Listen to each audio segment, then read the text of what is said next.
آج عمران خان صاحب نے اقوام متحدہ میں تقریر کی، بڑے مؤثر انداز اور جاندار انداز سے انہوں نے گفتگو کی، اور آج بڑے عرصے کے بعد یوں محسوس ہوا کہ پاکستان کا وزیر اعظم تقریر کر رہا ہے اور ایک ملک کو ریپرزینٹ نہیں کر رہا بلکہ پورے عالمی اسلام کو ریپرزینٹ کر رہا ہے، تمام امت مسلمہ کو ریپرزینٹ کر رہا ہے۔ انہوں نے ہر اس موضوع کو چھیڑا جس کو شاید کوئی بہادر لیڈر بھی چھیڑنے کی ہمت نہیں رکھتا۔ اگر عالم اسلام میں دیکھا جائے تو طیب اردوان کے بعد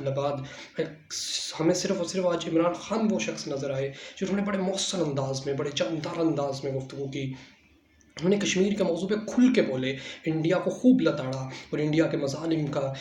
دنیا کے سامنے رکھا کہ کس طرح انڈیا ظلم کر رہا ہے، اور بتایا کہ آج کرفیو ہٹائیں تو اس کا ری ایکشن جو ہوگا وہ شاید انڈیا برداشت بھی نہیں کر سکے گا، اور پھر اس کے بعد ہو سکتا ہے کہ ان لوگوں پہ ظلم کے نتیجے میں کوئی پلوامہ جیسا پھر واقعہ ہو، پھر انڈیا پاکستان پہ الزام لگائے گا، پھر جنگی کیفیت بھی بن سکتی ہے۔ پھر اس جنگ کے نتیجے میں اگر دنیا یہ سمجھ رہی ہے کہ محض پاکستان یا انڈیا کا نقصان ہوگا تو یہ بھول ہے، یہ جنگ پوری دنیا اس کے زیر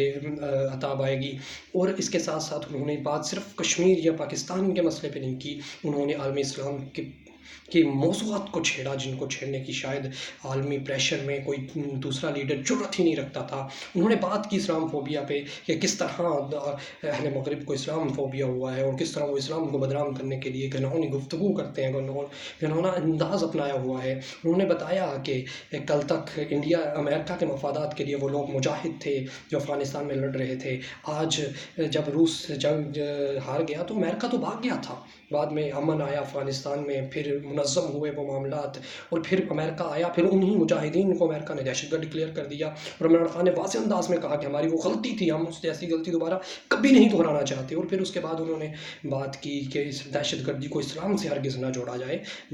کیا تامل ٹائگرز مسلمان تھے، ہندو تھے، اور انہوں نے ہندو دہشت گردی کو دنیا کے سامنے رکھا اور مودی کے نام کو دنیا کے سامنے رکھا کہ کس طرح مودی نے مسلمانوں کو شہید کیا، مسلمانوں پہ مظالم کیے، 2000 سے زائد گجرات کے اندر مسلمانوں کی شہادتیں ہوئیں، اور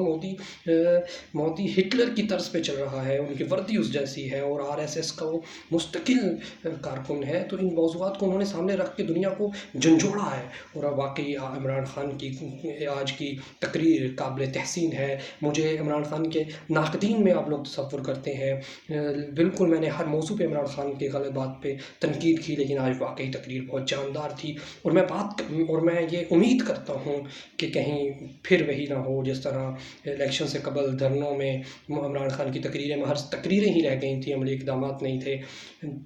مگر میں اس تقریر پہ بھی بہت زیادہ داد دینا چاہتا ہوں کہ بھرپور انداز میں گفتگو کی، پوری دنیا کو انہوں نے سائڈ لائن کر کے بڑے واضح انداز میں امت مسلمہ کو ریپرزینٹ کیا، پاکستان کے موضوع کو اٹھایا، کشمیر کے مسائل کو دنیا کے سامنے میں رکھا، اور واقعی مسئلہ کشمیر پہ وہ کشمیر کے سفیر بن کے گئے، اور ان جیسی اس طرح کی گفتگو ذوالفقار علی بھٹو کے بعد کسی پاکستانی لیڈر نے نہیں کی۔ قابل تحسین ہے عمران خان کی ذات، مگر کہیں ایسا نہ ہو کہ پھر لوگ یہ کہتے پھریں کہ لفظ تو کیا، لوگ تو تحریر سے پھر جاتے ہیں، پھر تو نے کیوں میری ہر بات کو سچ مان لیا۔ کہیں عوام پھر عمران خان کے ان دعووں کو صرف دعوے ہی نہ